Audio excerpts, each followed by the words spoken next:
ఆరోగ్యాభిలాషులందరికీ నా హృదయపూర్వక నమస్కారములు.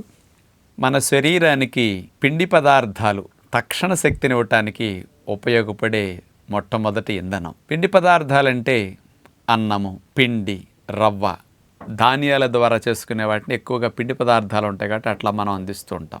ఈ కార్బోహైడ్రేట్స్ అనేవి పనికి తగ్గట్టుగా మన శరీరానికి అందించాలి. కార్బోహైడ్రేట్స్ని 15 గ్రాముల కంటే ఎక్కువ అందించకుండా ఉండటం ఆరోగ్యానికి మంచిదని భారత ఆహార పరిశోధన సంస్థ వారు, NIN వారు కానీ, ICMR వారి గైడ్ లైన్స్ ప్రకారం అయితే అంతకు మించి వాడకుండా ఉంటే హెల్దీ అని అర్థం. అంటే పంచదార రూపంలో పిండి పదార్థాలే కదా, పంచదార రూపంలో డైరెక్ట్గా తీపి రూపంలో వచ్చే పిండి పదార్థాలు 15 గ్రాముల మించి ఉండకూడదు. మ్యాక్సిమం లిమిట్ 25 to 30 గ్రామ్స్ మించి పంచదార వెళ్లకుండా జాగ్రత్త పడాలి అని ICMR వారు ఇచ్చిన లెక్కలు ప్రకారం లిమిట్, అది మ్యాక్సిమం లిమిట్. కానీ మనందరం కూడా ప్రస్తుతం వైట్ షుగర్ని ఏ రేంజ్లో వాడుతున్నాం అనేది ICMR వారు రీసెంట్గా రిలీజ్ చేసిన లెక్కల ప్రకారం చూస్తే ఆశ్చర్యం వేస్తుంది. 15 గ్రాముల మించి పంచదార వాడకూడదు ఆరోగ్యంగా ఉండాలనుకునేవారు అని అంటే మ్యాక్సిమం లిమిట్ 30 అంటే మనం 50 నుంచి 60 గ్రాముల పంచదార ప్రతిరోజు యావరేజ్ వెళుతున్నదట. అంటే 3 times హెల్దీ పర్సన్కి పంచదార 15 గ్రాములకి మించకుండా ఉంటే మంచిదంటే 50 నుంచి 60 గ్రాములంటే 3 times ఎక్కువ తినేస్తున్నాం మనం ఇప్పుడు పంచదారని. మరి ICMR వాళ్ళు ఇచ్చిన లెక్కల ప్రకారం వివిధ రూపాల్లో పంచదార అంటే స్వీట్స్ రూపంలో కానీ, పాలల్లో కానీ, జ్యూసుల్లో కానీ, ఇంకా ప్రసాదాల రూపంలో కానీ ఏదో ఒక రూపంలో మనం పంచదార మొత్తం మీద యావరేజ్ ఎంత వెళుతున్నది అనే లెక్కలు తీస్తే 21 kgs ఒక వ్యక్తికి సంవత్సరానికి వెళుతున్నదట. అంటే ఎంత ఎక్కువ చూడండి.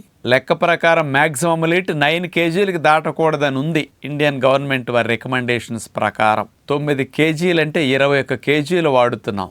ఇది యావరేజ్. ఎక్కువ వాడేవారు ఉంటారు బాగా, దేనికంటే తక్కువ వాడేవారు కొద్ది పర్సంటేజే ఉంటారు. అంటే పంచదారని ఇంత ఎక్కువ వాడటం వల్ల డైరెక్ట్ చక్కెర, షుగర్ వ్యాధి వచ్చిన తర్వాత డాక్టర్లు కాఫీలో వేసుకునే 2 స్పూన్లు పంచదార కూడా అప్పుడు మానేయమంటారు. అంటే రక్తం లోపలికి చక్కెరని ఎంత స్పీడ్గా పెంచుతుందో ఆలోచించండి. అందుకని కాఫీల్లో, టీల్లో షుగర్ వ్యాధి వచ్చిన వారు ఆ 2 స్పూన్లు మానేసి తాగుతారు.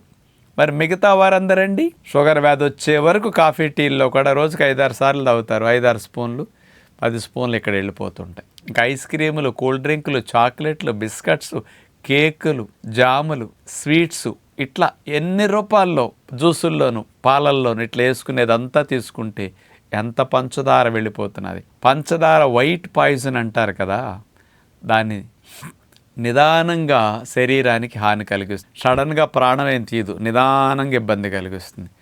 ఎంత డేంజర్ అంటానికి ఒక ఎగ్జాంపుల్ నేను చెప్పేది మీరు ఆలోచిస్తే బాగుంటుంది. మన శరీరంలో దంతం అనేది అన్నిటికంటే గట్టిది, అన్నిటికంటే స్ట్రాంగ్ది, అన్నిటికంటే లైఫ్ ఎక్కువగా ఉన్నది. ఈ దంతం పైనుండే ఎనామిల్ దంతానికి కవచంలాగా కాపలా కాస్తూ ఉంటుంది. దంతానికి ఉన్న సామర్థ్యం ఎంత గట్టిదంటే 1100 degrees వేడి వరకు దంతం తట్టుకోగలుగుతుంది. అంటే నూనెలో వేసి దేవినా, ఇంకా 700 degrees వేడిలో వేసి మరిగించిన దంతం కరగదండి. 1100 degrees వేడి వరకు కూడా అది ఆగగలుగుతుంది. మట్టిలో పాతేసిన కొన్ని 100 సంవత్సరాల దంతం కరగదు. అంత వేడిని తట్టుకునే సామర్థ్యం, అంత మట్టిని తట్టుకునే సామర్థ్యం, 1000 సంవత్సరాలైనా కరిగిపోకుండా అట్లా నిలవ ఉండే సామర్థ్యం ఉన్న దంతానికి పంచదార ఎంత హాని కలిగిస్తుందో తెలుసు కదా. ప్రపంచ జనాభాలో 3/4 మంది జనాభాకి పిప్పొన్ను ఉంది అంటే, పళ్ళ సమస్యలతో బాధపడుతున్నారు అంటే పంచదార కారణం. బ్యాడ్ బ్యాక్టీరియాలను పెంచి గుడ్ బ్యాక్టీరియాని నాశనం చేసేసి దంతం పై నుండి ఎనామిల్ని పూర్తిగా డ్యామేజ్ చేయటానికి నెంబర్ 1 శత్రువు కెమికల్స్తో కూడిన ఎసిడిక్ నేచర్ ఉన్న పంచదార. అంటే ఇంత గట్టి దంతానికే ఇంత హాని కలిగిస్తుంటే లోపల అవయవాలకి ఇంకెంత హాని కలిగిస్తుందో ఆలోచించండి. ఈ పంచదారలో ఉండే కెమికల్ ఎఫెక్ట్కి గుడ్ బ్యాక్టీరియాలన్నీ తగ్గిపోతాయి, బ్యాడ్ బ్యాక్టీరియాలు బాగా ప్రేగుల్లో పెరుగుతాయి. అందుకని నోట్లో సూక్ష్మజీవులు పెరిగిపోయి పిప్పుళ్ళు వస్తాయి స్వీట్లు తింటాను టీవీలో చూపిస్తారు కదా. మరి నోట్లోనేనా ఉండేది సూక్ష్మజీవులు? నోట్లో కంటే పొట్టా ప్రేగులు ఇంకెక్కువ ఉంటాయి కదా. ఆ ప్రేగుల్లో చెడ్డ సూక్ష్మజీవులు పెంచడానికి పంచదార ఎంత కారణమవుతుంది. అందుకని ప్రేగుల వాతావరణం, ప్రేగుల్లో ఇమ్యూనిటీ అన్నీ మారిపోతాయి పంచదార వల్ల. అందుకని రక్తం లోపల చక్కెర స్పీడ్గా వెళ్ళిపోతాయి. అంత చక్కెర ఒక్కసారి స్పీడ్గా వెళ్ళినప్పుడు దాన్ని నియంత్రించడానికి ఈ చక్కెరని కొవ్వుగాను కొలెస్ట్రాల్ గాను మార్చేస్తుంది. అందుకని ఒబిసిటీ రావడానికి, బరువు పెరగటానికి, కొలెస్ట్రాల్ ట్రైగ్లిజరైడ్స్ పెరగటానికి, ఇన్ఫెక్షన్స్ త్వరగా రావడానికి, ఇమ్యూనిటీని డౌన్ చేసేస్తుంది కదా. బ్యాడ్ బ్యాక్టీరియాల గ్రోత్ పెరిగి హెల్దీ బ్యాక్టీరియా తగ్గిపోయి ఇమ్యూనిటీని డౌన్ చేసేస్తుంది. అందుకని ఇన్ఫ్లమేషన్స్ బాడీలో పెరగటానికి, పిల్లలకి థ్రోట్ ఇన్ఫెక్షన్స్, టాన్సిల్స్ ఇన్ఫెక్షన్స్, కఫము, దగ్గు, శ్లేష్మాలు రావటానికి, రిపీటెడ్గా ఫీవర్స్ రావటానికి ఇమ్యూనిటీలో కలిగించే మార్పులు అన్నమాట. కాబట్టి ఇప్పటికైనా ఆలోచించండి. పిల్లలకి పంచదార వాడకం ఎంత తగ్గిస్తే అంత మంచిది. పెద్దలు కూడా పంచదారని ఎంత దూరం చేయగలిగితే అంత మంచిది. పంచదార వాడకుండా మనకు తీపి కావాలంటే ఆరోగ్యకరమైన తీపి పదార్థాలు మనం వాడుకోవటానికి అందుబాటులో ఉన్నాయి 3-4 రకాలుగా. 1, ఎండు ఖర్జూరం పొడి వాడుకోండి. సంవత్సరం పొడుగున ఎండు ఖర్జూరం పొడి పురుగు పట్టకుండా, చెడిపోకుండా బయటపడేసినా నిల్వ ఉంటుంది. అలాంటి ఎండు ఖర్జూరం పొడి natural sweet the good health brand వారు ఎండు ఖర్జూరం పొడిని ఇంపోర్టెడ్ ఎండు ఖర్జూరాలతో మంచి క్వాలిటీది అందిస్తున్నారు. చాలా బాగుంది. అట్లాంటి చెప్పించుకోవచ్చు. ఇక్కడ వాళ్ళ నెంబర్లు అవి ఇస్తున్నారు కదా, అట్లాంటి చోట. 2వ ఆల్టర్నేటివ్ తేనె. మనం 30 సంవత్సరాల నుంచి మన ఫాలోవర్స్ ఎక్కువ మంది వాడేది భాషా హనీ. ప్యూర్, వేడి చేయని, కలర్స్, ఫ్లేవర్స్, ప్రిజర్వేటివ్స్ కలపని తేనె. అలాంటి భాషా తేనె కెమికల్స్ కలపరు కాబట్టి మందుల వాసన రాకుండా న్యాచురల్ స్వీటనింగ్ ఏజెంట్. అది ఇమ్యూనిటీని బూస్ట్ చేస్తూ తీపినిస్తుంది. పంచదార కంటే 2-3 రెట్లు తీపి ఎక్కువ. అలాంటి తేనె bhashahoney.com వాళ్ళ వెబ్సైట్లోకి వెళ్ళి డైరెక్ట్ తెచ్చుకోవచ్చు.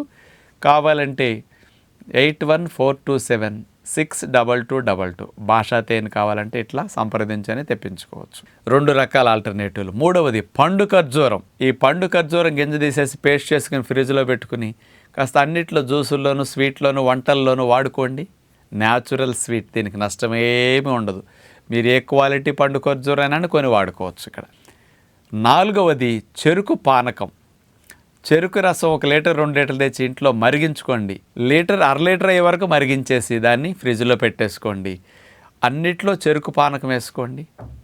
చాలా మంచి ఆల్టర్నేటివ్ స్వీట్ ఇది. దీనికి నష్టం ఉండదు, మంచి తీపి వస్తుంది, రుచికరంగా ఉంటాయి పదార్థాలు. దీనితో పాటు ఇంకా హెల్దీ స్వీట్స్ కావాలంటే తాటి బెల్లం పొడి, ఈత బెల్లం పొడి కూడా మార్కెట్లోకి ఇప్పుడు అందుబాటులోకి వచ్చినాయి. ది గుడ్ హెల్త్ బ్రాండ్ వారు ఒరిజినల్ తాటి బెల్లం పొడి, ఈత బెల్లాన్ని కూడా పొడి రూపంలో మీకు అందిస్తున్నారు. అలాంటివి thegoodhealth.co.in అనే వెబ్సైట్లోకి వెళ్ళి ఆన్లైన్లో మీరు తెప్పించుకోవచ్చు. అంటే పంచదారకి ఇన్ని రకాల ప్రత్యామ్నాయాలు ఉన్నాయి కాబట్టి మన కొద్దిగా డబ్బులు ఖర్చు అయినా కానీ ఆరోగ్యాన్ని డబ్బులతో కొనుక్కోలేం. మంచి ఆహారాల ద్వారా ఆరోగ్యాన్ని కొనుక్కోవచ్చు. కాబట్టి వైట్ పాయిజన్ అయిన పంచదారని దూరం చేయండి. ఆరోగ్యకరమైన ఆల్టర్నేటివ్స్ అని ఇలాంటి స్వీట్ ప్రోడక్ట్స్ని మీరు వాడుకుంటే మంచిదని, ఫ్యామిలీ అంతటికి ఇలాంటి వాటిని వాడుకుంటూ ఆరోగ్యాన్ని సంరక్షించుకుంటే మంచిదని విజ్ఞప్తి చేస్తూ నమస్కారం.